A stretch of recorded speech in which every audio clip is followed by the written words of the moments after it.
In this part of the lecture, we are going to take a look at business process models in a conceptual way. And this is going to be important to understand the crucial differences between the procedural approach and the declarative approach. Both of those approaches can be considered process modeling paradigms. So let's describe them in general.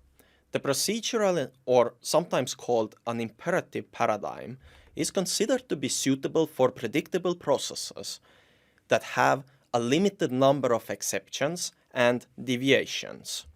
And the focus in the procedural paradigm is on how things must be done.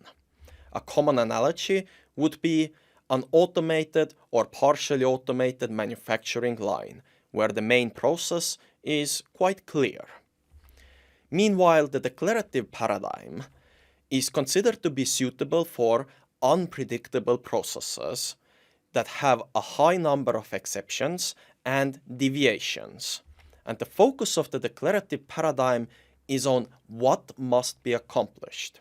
Usual analogy would be a visit to the doctor, where it's quite clear what must be accomplished. We want to alleviate the health concerns of the patient. However, how to accomplish it is quite tricky and depends a lot on the specific complaints of the patient. So let's take a look at the process representations in both paradigms, starting with the procedure process representation. And to understand how the procedure process representation works, let's take a blank model. It is in the box below. If you have a blank model in the procedure process representation, then nothing can happen. It is as restrictive as possible because we can't do anything. And also, the model is actually invalid because, well, we are even missing a place to start in. So let's try to add something based on, let's say that we know some facts about our process and we start modeling the process based on those facts. Let's begin with a simple fact. ER registration can occur. Simple enough, we just add a corresponding activity node. The model itself, it remains invalid. We know something about our process, but the model itself is invalid. Let's say that we know something else. ER registration must occur first. Simple enough, start event, arc, to ER registration. The model itself remains invalid, unfortunately. Let's say that we also know that ER triage occurs immediately after ER registration. Well, this is just a new arc and a new activity node. The model itself remains invalid. In fact, we need to add at least one full path from start to end to make this model valid. For example, ER triage followed by sepsis triage followed by a number of activities until we reach the end event. And if we want to support more process behavior, then this is going to mean adding more paths. For example, something like this, where we have an exclusive choice after the sepsis triage, and once this choice has been carried out, we can proceed to the end event. Of course, this is a simplified model, but in general, this is how you would approach modeling or representing a business process following the procedural paradigm. However, here there are some questions. For example, how do we cope with an ever-increasing model? Because the more behavior we add, the bigger our model is going to get.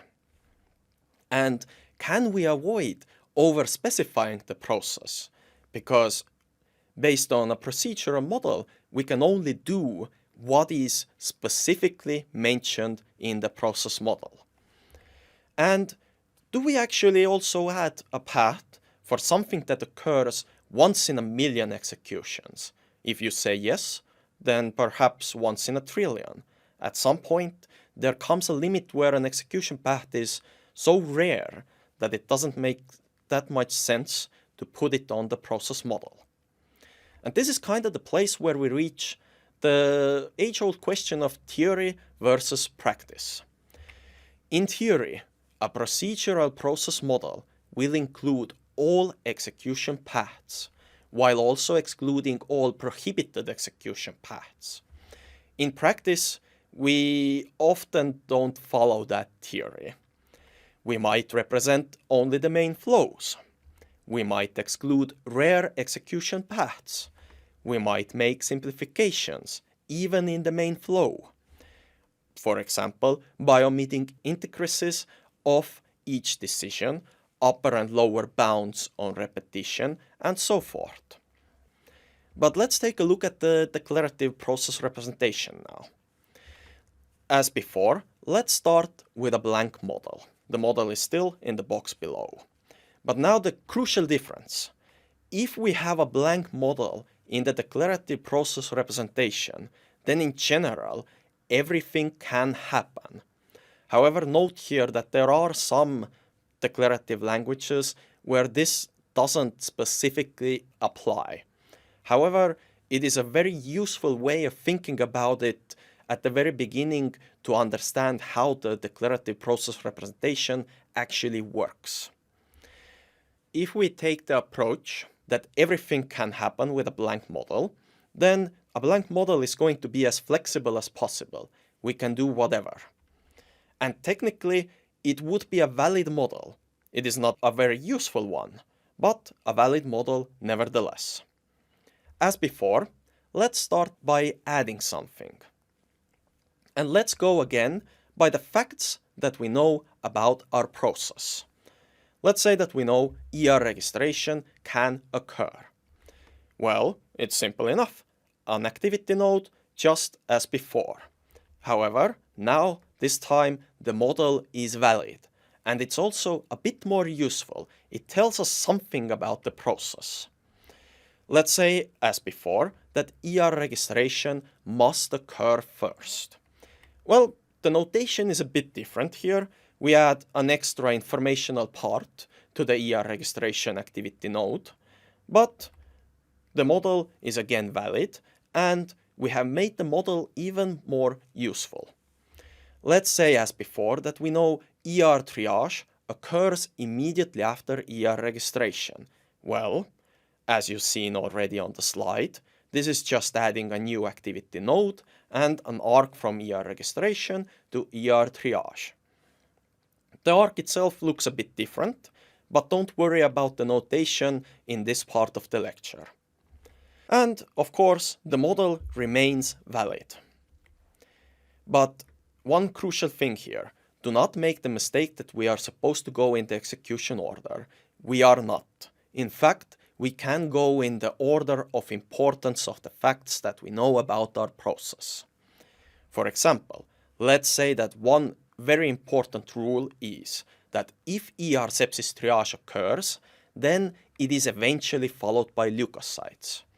Well, we can add just two new activity nodes, ER sepsis triage, leukocytes, and, well, a different type of arc between them. But as I said, don't worry about the notation at this point. But what you will note is that this model is, well, disconnected. There is no connection between the set ER registration, ER triage, and the set ER sepsis triage, leukocytes.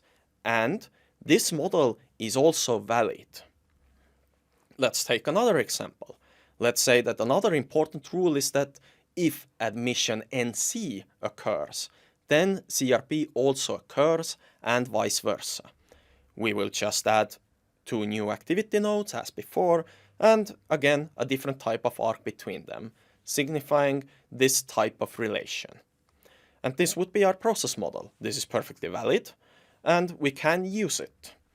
In fact, we can describe the most important rules first, one by one, moving closer to the level of detail that we wish to achieve.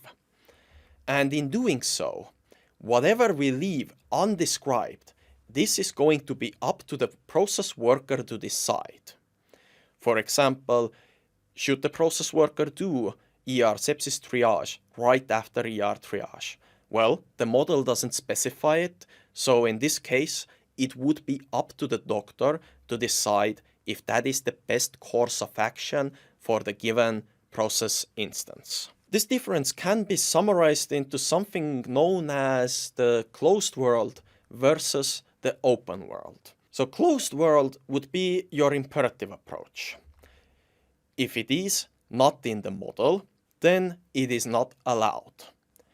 And it has always explicit control flow. And this is kind of how the procedural approach works, and we call it the closed world assumption. Meanwhile, when it comes to the declarative approach, then we follow the open world assumption. If it does not contradict the model, then it is allowed. The control flow in a declarative model is going to be mostly implicit. There are constructs that make the control flow explicit, but usually those are going to be used sparingly when needed. However, the drawback of the open world assumption is that sometimes the process model can be tricky to understand because it kind of hides away the structure or the control flow of the process. So it is something that you should keep in mind. And a common analogy of how this is represented is that the closed world, you are going to enlarge the set of compliant traces. Meanwhile, in the declarative, the open world assumption, you are going to set restrictions on what traces are allowed. But while this may sound a bit tricky to understand, maybe even a bit foreign, I want to stress something in the next part of the lecture. You have actually seen it before.